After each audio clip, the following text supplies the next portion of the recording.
Radio.FM. Прывітанне ўсім слухачам Еўрарадыё. Мы ў жывым эфіры. Гэта стартапніца, праграма пра дзёрзкіх беларускіх прадпрымальнікаў і смелых інвестараў, якія ўкладаюць свае грошы ў праекты тых самых прадпрымальнікаў. Сёння ў нас абсалютна незвычайны праект. Гэта гульня, якая дапамагае дзецям загаварыць правільна, пазбавіцца лагапедычных дэфектаў і выправіць вымаўленне. Наша гостья – гэта CEO проекта Кэдзу і дэфектолог Антаніна Судзілоўская. Прывітанне, Антаніна. Прывітанне. І таксама, як заўжды, у нас у студыі Юлія Нехай, рэдактарка Бел.Биз. Прывітанне, Юлія. Привет. Антаніна, у вас у апісанні проекта я прачытаў, што амаль кожная трэцяя сям'я ў свеце сутыкаецца з тым, што ў дзетак дашкольнага ўзросту ёсць нейкія парушэнні ў дыкцыі, у вымаўленні. Чаму менавіта вы звярнулі ўвагу на гэтую тэму? Гэта нейкая сямейная праблема, ці гэта паўстала з прафесіі, якой вы займаецеся? І як вы з таго, што вы з'яўляецеся дэфектолагам, прыйшлі да сферы IT? Много вопросов надо. Ну, это пытанне пра пачатак, з чаго ўсё пачыналася?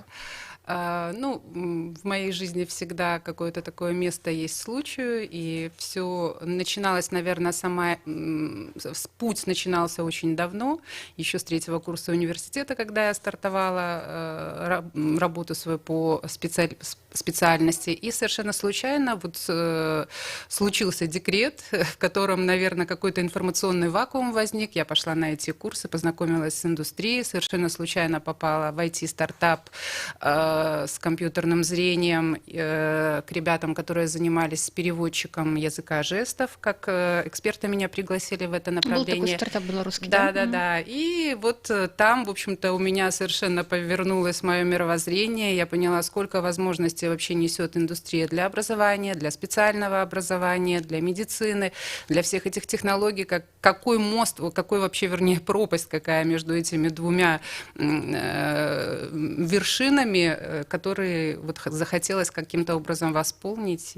Бок два напрамкі, якія існавалі абсалютна паралельна, якія трэба было спалучыць нейкім чынам, вы заўважылі і вырашылі іх спалучаць. Ну, видимо, да. Юлія, я хацеў нават табе задаць пытанне, а наколькі часта вось здараецца такая сітуацыя, калі не айцішнікі ідуць да прафесіяналаў у іншых сферах з нейкай ідэяй, ну, а вось давайце да дактароў, напрыклад, давайте вы, дактары, нам экспертызу нейкую прадставіце, а мы ўсё, што мы прыдумалі, рэалізуем. А наадварот, з медычнай сферы чалавек ідзе да спецыялістаў па IT і, ну, неяк штурхае іх да таго, каб зрабіць нейкі праект. Ну, вообще, мне кажется, на этот вопрос можно ответить точно так же, как часто люди без профильного журналистского образования становятся журналистами. Вельми часто. Да, и наоборот, журналисты профессионально уходят из профессии. То есть есть масса примеров, когда медицинские стартапы делают технари, ну, допустим, у них члены семьи или очень какие-то близкие люди, они занимаются скинайв стартап и DeepD, это как раз-таки такие истории. Вот. В принципе, есть такие. Да. Тут у нас не выключение. Да, то есть самое главное, на самом деле, когда человек просто знает очень хорошо свою профессию, и он увлечен ею, а если вдруг ему дать информацию со стороны, что сюда можно подключить технологии и масштабировать это все, то решение приходит моментально. А дальше уже вопрос, чтобы сложились в команду, сделали продукт и прочее. Собственно, об этом и вопрос. Как вот, сколько времени у вас ушло на создание MVP?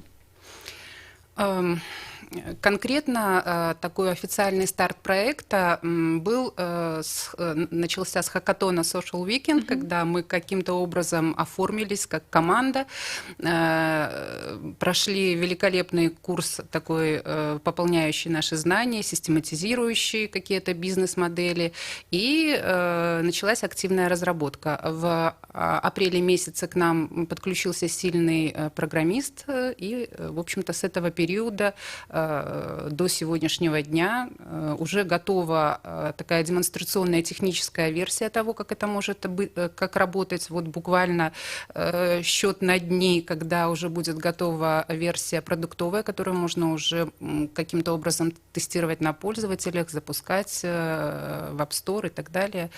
Ну, вот. Вы привлекали к финансированию, то есть... Нет, пока что все на собственном... То есть это все на собственные средства? Да. Прилично, конечно. Но ваш стартап все-таки, он больше образовательный или медицинский? Понимаете, в разных странах сама логопедия, сфера находится в разных юрисдикциях. У нас это постсоветское пространство, это образование. Специалисты, которые имеют логопедическое образование, заканчивают педагогические вузы. Сейчас вот выделился в Институт инклюзивного образования дефектологический факультет, ну, то есть какую-то некую среднюю форму приобрел.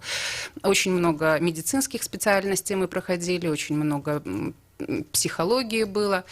На Западе Америка, Германия, часть Европы – это медицинская, сугубо медицинская специализация, и поэтому вот здесь такое на стыке, я бы сказала. Но вы на каких рынках планируете работать? Апробация продукта, общение с пользователями, безусловно, на нашем белорусском, на российском рынке. Я очень хорошо понимаю эту целевую аудиторию, но если коммерциализировать проект, то, конечно, нужно двигаться в сторону Соединенных Штатов, UK. Мы активно изучаем эти рынки, просматриваем, как-то общаемся с потенциальными пользователями нашего продукта. Европа. Але вот сайт game.tilda.ws ён все ж таки на ангельскай мове зроблены. Нягледзячы на тое, што стартуеце вы ў Беларусі, апрабацыю збіраецеся рабіць у Беларусі, сайт по-ангельски. Да, он был в двух версиях. У нас все время какая-то переходная фаза между чем-то и чем-то. Сейчас русская версия, естественно, где-то там дорабатывается, корректируется. Лендинговая страничка. Мы сейчас не заморачиваемся над сайтом, потому что у нас немножко других больше задач, важных таких. А можно такой вопрос? Можно. Так, сейчас я что-то хотела спросить. Какого прогресса вообще можно достичь с помощью вашего приложения? Потому что вот логопед, которая занималась с моим ребенком, она очень увлечена своей профессией. Я безумно рада, что вот мы с ней познакомились. Она на каком-то этапе сказала, что вот ее опыт показывает, что логопедия – это все-таки про работу с мозгом. Не так часто у детей бывают именно проблемы с артикуляцией, речевым аппаратом. А больше это именно нужно воздействовать на мозг, мелкую моторику и прочее. То есть вот какой-то конкретный кейс стало при помощи вашего приложения? Ну, я все-таки вот немножко застряла на мозге, хотела бы прокомментировать тоже, потому что моторика – это тоже мозг, это в первую очередь мозг. Ничего невозможно без мозга, никакое движение без команды мозга мы не способны сделать. Артикуляционной занимаемся как раз-таки. Моторный центр артикуляции и пальцев рук находится очень, если рассматривать как орган, головной мозг, то эти центры очень близки друг к другу, и поэтому, почему говорят, развивая мелкую моторику, мы влияем на речь, потому что происходит иррадиация, то есть вот эти все нейронные связи, когда мы двигаем пальчиками, они распространяются на моторные центры артикуляционные, соответственно, опосредованно мы вовлекаем это. Но как-то вот научно так вот объективно доказать на сегодняшний день мы не можем, потому что даже МРТ у ребенка с неразвитой речью, она не сможет дать каких-то объективных данных было-стало. Мой многолетний опыт работы показывает, что артикуляционная гимнастика, вот то, что конкретно мы представляем в этом упражнении, в приложении, ну, это такой, у кого-то она может занимать несколько недель и помочь ребенку понять, что такое язык и где, куда его там установить для звука, а кому-то необходимо восстанавливать связь разрушенную связь, ввиду всяких причин, между мозгом и языком. Для того, чтобы эту связь восстановить, нужно двигаться. Когда человек обездвижен, любая моторика требует вот этого вот от и до, вот восстановить это движение. А что нам рекомендуют, когда у нас какая-то ослабленная активность двигательная? Упражняться. Ну и, соответственно, вот здесь таким образом, сколько язык двигается, столько начинают расти органические нейронные связи между отделами мозга, крепнуть, соответственно, лучше и тоньше и точнее становится движение языка, и уже отсюда можно идти в какие-то звуковые направления. Так получилось, что у нас, к сожалению, не получилось, получилось запустить видео. Не могли бы вы пояснить, как все-таки устроен курс и как вот вы дифференцируете маленьких пациентов, то есть ребенку, у которого все неплохо, но нужно только R и Ш отправить, да, от тех, у которых вот нарушены эти связи? У них ведь очевидно, что разные программы. Безусловно. уже в релизе мы видим свое приложение таким образом. Оно будет тестировать состояние моторики. Есть определенные комплексы упражнений, в которых мы можем увидеть какие-то патологические моменты. Тремор языка, говорящий об органических каких-то патологиях, там различные там, проявления саливации, ну, масса других таких специализированных терминов. Либо же просто неполный объем движения, неточное движение. Может быть, просто не хватает, просто нету верхнего подъема языка. Ребенок просто, очень много звуков упираются именно в этот верхний подъем языка. Ну и, соответственно, мы уже, исходя из того, что мы видим, вернее, видит нейронная сеть, подбирается какой-то комплекс упражнений в зоне актуального развития ребенка, то есть то, что ребенок может сделать. И уже разминаясь, так сказать, на таком базовом уровне, постепенно программа добавляет какие-то новые упражнения, отслеживая динамику ребенка и статистику выводит. Ну, это вообще такая очень сложная техническая задача, потому что вы все это распознаете в режиме реального времени, и это видео, правильно? Ну да, это через камеру мобильного телефона ребенок видит себя, видит персонажа, который демонстрирует различные артикуляции, повторяет вслед за ним. Есть, ничего сложного нету, это конечное число этих упражнений, это не какой-то там огромный объем, то есть тут есть нижний, средний ряд, подъем, какое-то укрепление там корня языка, ну то есть какие-то вещи, щеки, губы, если какие-то порезы есть легкие, тоже здесь можно в каком-то направлении работать. Ну. А сколько видов артикуляции распознает вот сейчас ваше приложение и сколько их всего бывает? Сколько упражнений, я насчитала около 50. Всего? Да. Ну, то есть тут уже фантазия специалиста. Может, кто-то что-то там с подвыподвер там придумает такое. 2 орешка А4, да? Ну, типа того. Сейчас язык вверх-вниз, влево-вправо, трубочка, улыбка. Вот 6 основных артикуляций, причем мы даже для себя удивились.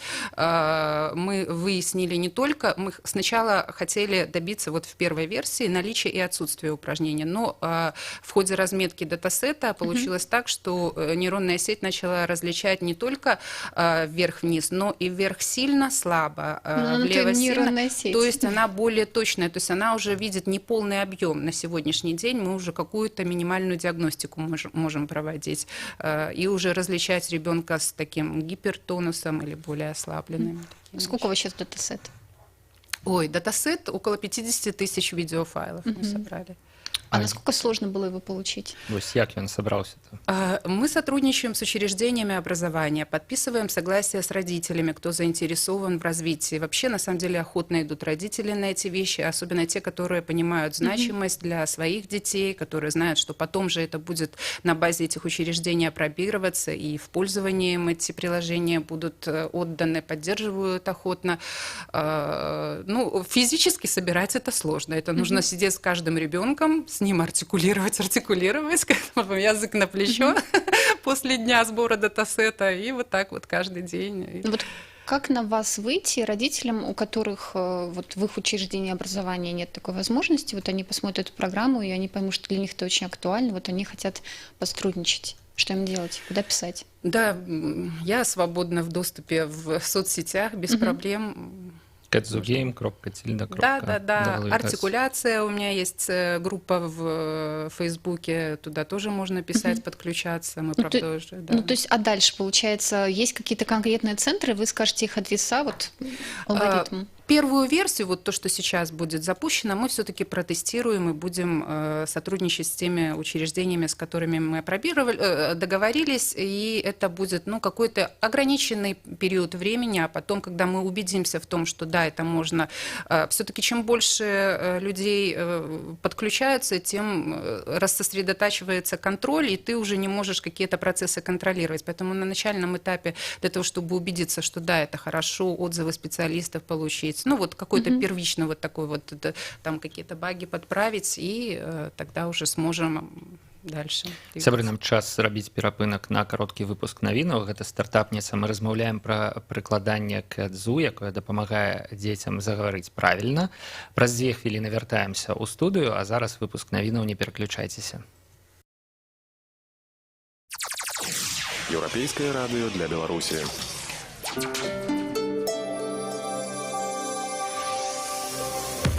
Еўрарадыё. Час ведаць, што адбываецца. Каротка пра асноўныя падзеі. Падчас сустрэчы Александра Лукашэнкі ды Владзіміра Зяленскага ў Жытоміры кіраўнік Беларусі сказаў, што перакананы ўсе новыя дамовы паміж Украінай і Беларусю будуць выкананы. У адказ Владзімір Зяленскі пажартаваў, што ў такім разе трэба больш дамаўляцца. Праблемы з доступам да сайтаў перапісу насельніцтва могуць быць вырашаны 5 кастрычніка. У Белстаце распавядаюць, што ў першы дзень перапісу сайты перагружаны з-за вялікага патоку ўдзельнікаў і прагназуюць, што пазней паток людзей крыху спадзе. З мемарыяла ў Індыі скралі прах Махатмы Ганді. Вандалы пакінулі на мемарыяле надпіс «Здраднік нацыі». Такое маглі зрабіць радыкальныя індуісты, якія не згодныя з тым, што Махатма Ганді выступаў за адзінства і прымірэнне індуістаў з мусульманамі.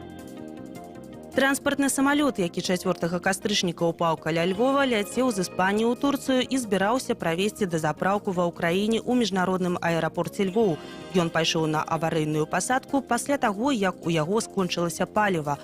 Пажар пасля пасадкі, на шчасце, не пачаўся, але загінулыя ёсць, праводзіцца расследаванне. У нядзелю 6 кастрычніка мінская «Дынама» прымае «Акбарс», лідара канферэнцыі «Усход». Пачатак матча о 17 гадзіне. Напярэдадні хакеісты «Дынама» у чарговым матчы чэмпіянату КХЛ выйгралі ў Чалябінскага «Трактара» з лікам 5-3. Марыя Вайтовіч, служба інфармацыі Еўрарадыё.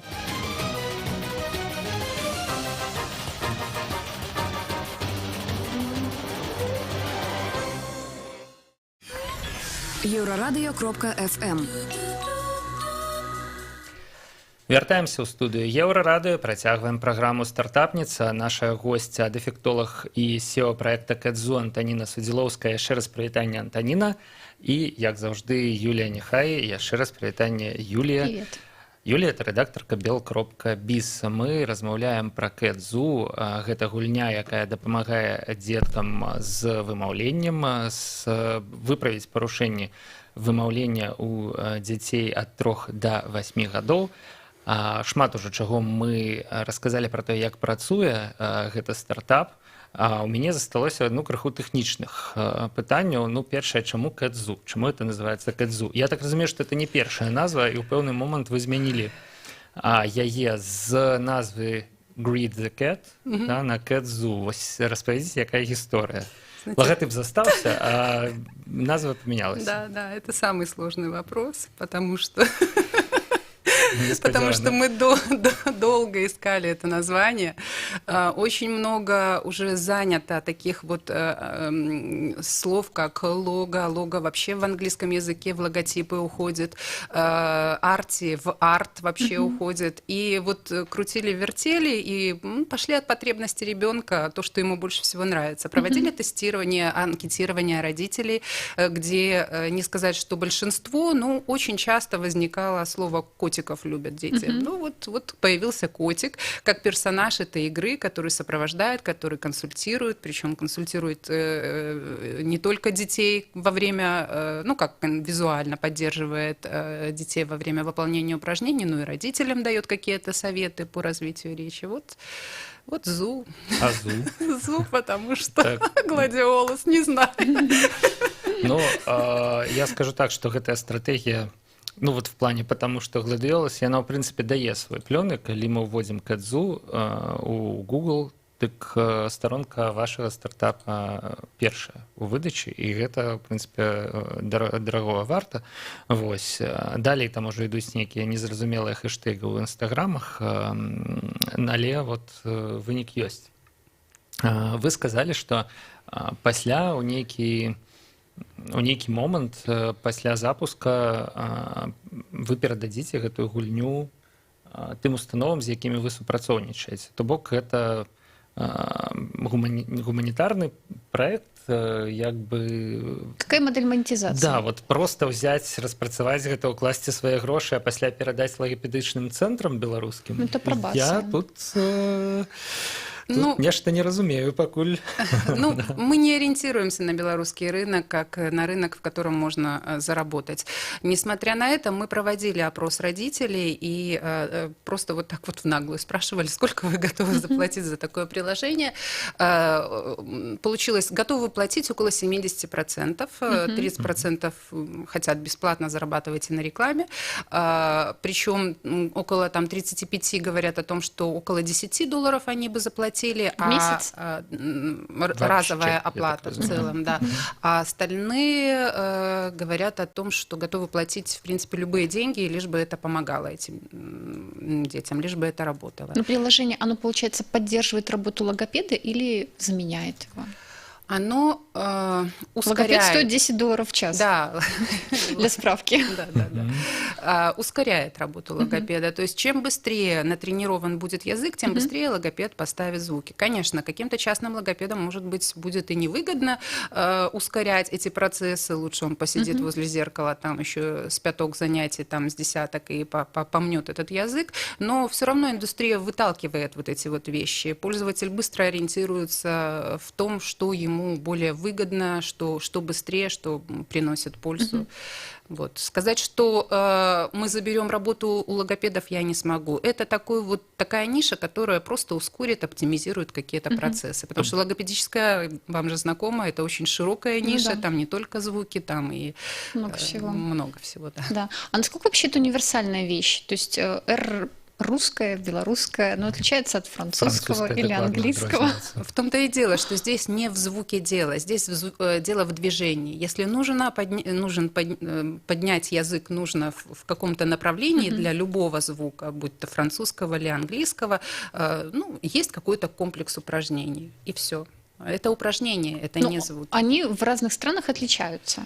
Нет. Нет?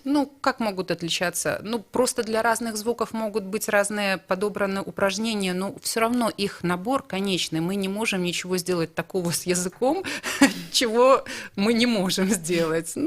Нужно, допустим, там вибрация, да, то есть есть какие-то там лошадки, там какие-то еще упражнения. Они оптимальные, это только движение. Когда у вас намечен... Извини, Паша, пожалуйста.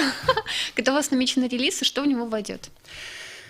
Полный релиз планируется во втором квартале 2000 года. Если все будет хорошо, будем развиваться и двигаться такими же темпами, как все происходит сейчас, то это будет около 30 артикуляций с различной степенью распознавания их точности, с распознаванием неких таких девиаций языка, таких как, я уже упоминала, тремор и так далее. Это будет подбор, тестирование, комплекс упражнений дерева неких заданий, которые будут двигаться в зависимости от возможностей ребенка. И контент. Мы планируем контент для родителей, для того, чтобы не только это была игрушка для детей по звоночку, да, мы, кстати, там и напоминания для родителей планируем, потому что эти упражнения рекомендуется от 3 до 5 раз в день проводить, но и некий такой якорь для родителей, для того, чтобы они могли читать, развиваться, понимать, что такое речь, и как можно помочь не только звукам, но и грамматическому строю речи, фонематическому слуху и так далее. Какая вообще точность распознавания? На разные артикуляции разная точность. Средняя 98,5, но некоторые артикуляции распознаются с точностью 99 и более процентов. Я так зразумеў, што як і шмат якія медычныя стартапы, ён все ж таки існуе паралельна з дактарамі. То бок дактары нікуды не дзеюцца, яны па-ранейшаму працуюць з пацыентамі, але гэта ў дапамогу. Так? Да. Круто. Вось. Просто я пазнаю іншых спікераў і іх слова, і мне здаецца, што ледзь не ўсе стартапы медычныя, яны функцыянуюць менавіта так. Ніхто не спрабуе заменить доктора. Это опасно вообще говорить, что мы заменим хирургов. Никто такого не говорит. Нет. Да, то бок толькі дапаможам.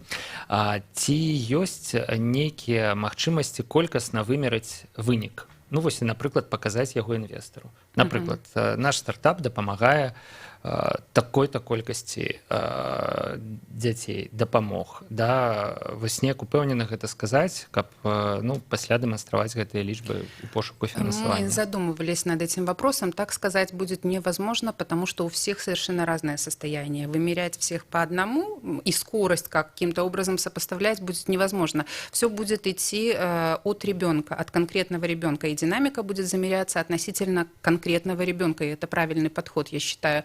Здесь мы можем какие во внимание брать нюансы? Это именно для просмотра динамики нейронная сеть сможет видеть, насколько изменилась степень истощаемости при выполнении упражнений, ну, то есть насколько окреп его язык. То есть если ребенок, а дети очень быстро истощаются во время этих упражнений, там через минуту уже выпал. Концентрация внимания. Да, да, то есть тут даже сила. Ну, вот как как в спортзале, короче говоря. Сначала мы там 3 раза поднимаем, да, а потом все больше и лучше. И вот здесь та же самая история.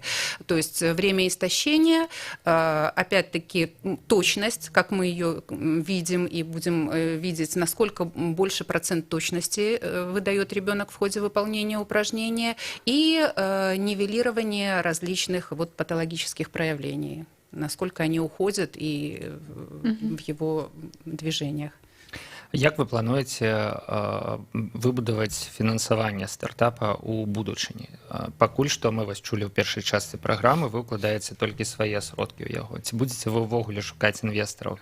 Ці ўсё ж такі тая версія, якая выйдзе ў другім квартале 2020 года, яна будзе зробленая цалкам на 100% вами, як уладальнікамі стартапа? Конечно, мы упремся в какие-то моменты, когда потребуется привлечение трафика, когда потребуется расширение штата сотрудников, когда дело пойдет уже на такую индустриальную какую-то гонку, если появятся конкуренты на сегодняшний день, вот именно в технологическом аспекте мы не видим их. Здесь понадобится подключение инвестиционных таких вливаний, но вообще мы так настроены строить этот стартап как хороший бизнес стабильный. То есть, я считаю, что если мы так будем к этому относиться, то и инвестиции придут, и, соответственно, и заработок будет. Слушайте, а вот это не продукт на продаж? Для экзіта нейкага, а прадукт на нейкі даволі доўгі час, якім вы плануеце займацца, я не ведаю, до пенсии. Хотя никто не знает, что будет завтра, да. Почему не экзит, если будут какие-то новые, другие интересные задачи, если это можно будет эту технологию каким-то образом грамотно продвигать, расширять, давать доступ большим людям, большей аудитории. Вообще направление развития мы видим по 2 путям. Прежде всего, это продуктовый запуск, развитие продуктовой линейки, добавление различных игр, каких-то применение таких управляющих элементов в своих развивающих играх. И B2B сегмент, это, то есть если по бизнес-модели, то B2B и B2C. Если по вообще принципиальному такому концептуальному развитию, то это технологическое развитие технологии и развитие продукта. Технология — это само распознавание языка, мы это можем упаковывать в SDK и предлагать каким-то эду-гейм-компаниям, подписку, то есть лицензия, какие-то вещи мы можем вот в таком формате предлагать. Мы можем предлагать пакет для клиник, для каких-то развивающих центров, которые будут применять это в своей работе. И, собственно, через App Store B2C. Я читала, что у вас в принципе в презентации у вас сказано, что вы можете масштабироваться в том числе, допустим, за счет обучения фонетики иностранного языка, да. За счет фейс-фитнеса, Саша. Паша. Я заговариваюсь, да. И еще за счет реабилитации инсультных больных. Да, то есть можете рассказать об этом подробнее? Везде, в каждой нише, которую вы назвали, за исключением фейслифтинга, там, наверное, немножко другие будут инструменты, хотя надо поизучать. Я в это особо как-то не вникала. Я знаю, что это, используют, что это как-то так пользуется популярностью. Меня больше привлекает постинсультная реабилитация, потому что тут вообще, в принципе, никаких затрат. Только поменять иллюстрацию. Те же упражнения, та же моторика. Все мы знаем, насколько страдает речь после инсультов. Здесь, пожалуйста, мы можем использовать в этом направлении без каких-то дополнительных, еще раз повторю, вливаний. E-learning возник после общения с студентами и выпускниками лингвистических университетов, которые в один голос говорят: да, это же весь второй курс, да, мы же там возле этих зеркал просидели, мама дорогая, и даже девчата мне сбрасывали видеоролики каких-то артикуляционных упражнений при изучении шведского языка, ну ничего нового. Ну вот все чуть там влево, чуть там вот какая-то другая логика. По сути дела, одни и те же упражнения. У меня такой вот вопрос все-таки. Мне кажется, это очень вот интересный такой пример, что вы столько времени работаете без внешнего какого-то финансирования, да? Вы на фулл-тайме работаете? Да. Вы да. Ну, то есть вот расскажите о том, как вот строить команду такую достаточно технологичную, сложно, причем у вас много человек в команде, то есть как вы выстраивали все эти процессы, чтобы народ не разбежался и прочее? Вы там бутстрепили, то есть поделитесь. Народ бегал, я не могу конкурировать с монстрами индустрии никак вообще, только собственный какой-то такой огонь, если он кого-то зажигает, я очень рада. Со мной вот практически от начала и очень много времени посвящают проекту Вирджиния, которая со мной из предыдущего проекта пришла, и вот программист, с которым мы познакомились в апреле месяце, Станислав, ну вот это основной костяк, с которыми мы сейчас делаем сам продукт. Ребята, которые нас поддерживают, они работают на фулл-тайме, они прекрасные специалисты, в любой момент они нам помогают, они делают какие-то небольшие фрагменты, но они не могут слишком много времени посвящать этому проекту. Как выстраивались процессы, да бог его знает. Ну как-то вот... Бог неяк выбудовались самі собой. Ну, вакол добрай справы я допускаю такую магчымасць, што працэсы выбудуюцца самі сабой. Можа, нават гэта нейкая ідэальная. Я не верю, что они просто так могут выстроиться. Мне кажется, все зависит от фаундера, чтобы он мог именно сжечь, как-то драйвить все это. Ну, я вот с Антониной тоже с удовольствием работала. Оно прям светится. Ну что, ці ёсць пытанне яшчэ, Юлія? Мне здаецца, што мы ўжо ізноў жа абсалютна ўсебакова. Не, можно спросить еще. Ну, давай. От кого вы хотели бы получить инвестиции? Вообще, вот какая у вас вот стратегия? Вы хотите потом попасть в какой-нибудь акселератор образовательный или медицинский, импортный? Или, ну вот, об этом всем расскажите. Хотелось бы, конечно, профильных инвесторов, которые понимают либо в индустрии технологической, либо в продуктовой, как вот медицинской, да, около этой сферы, потому что такие инвесторы, как показывает опыт, они заинтересованы в реализации, они помогают, им есть чем помочь, и связями, и там, и прочее, и компетенциями. Мы общаемся с такими профильными акселераторами и венчурными фондами европейскими и российскими. Ну, в общем, сейчас как раз-таки в этом направлении идет работа. То есть вы допускаете вероятность пойти в какой-нибудь акселератор? Вполне. А инвестиции от кого хотели бы получить? Как насчет белорусских инвесторов? Ну, почему бы и нет? Все ж, да. Белорусские инвесторы, российские инвесторы. Вось цікава. Ну, разные ходят слухи про запах российских денег, но хотя я считаю, что... Деньги не пахнут. В прынцыпе, нават каламбур такі атрымаўся з гэтай фразы. Ну, чаму не? Вельмі пазітыўна у нас зараз атрымаўся эфір, і насамрэч ужо нават калі засталіся нейкія пытанні, то ўсё ж такі яго час скончыць. Гэта была стартапніца, мы размаўлялі пра гульню Кэдзу, якая дапамагае маленькім дзецям загаварыць правільна. Я пачуў нейкія магічныя словы, нават недзе на пачатку этого эфіру, узнавіць разбураныя сувязі паміж языком і мозгам. Это ўвогуле гучыць як, ну, такая миссия, да, магутная миссия. Вось сувязі паміж языком і мозгам, гэта вельмі крута. Пры гэтым все это вельмі весела у гульнявой форме з дапамогай AR, і я так думаю, на жаль, мы не показалі відэа, як гэта працуе, але я так думаю, што ўсё мусіць вельмі падабацца самім дзеткам. Дзякуй вялікі Антаніне Судзілоўскай, CEO проекта «Дефектолагу», за тое, што прыйшла да нас і распавяла пра ўсё гэта. Антаніна, да пабачэння. Дзякуй, да пабачэння. Юлія Нехай з Белбіз працавала пры мікрафоне, таксама, як і Павел Свердлоў. Да пабачэння, Юлія. Пабачэння. Наступная стартапніца праз тыдзень у пятніцу ў 2 гадзіны. Як заўжды, сачыце за нашым эфірам. Да пабачэння.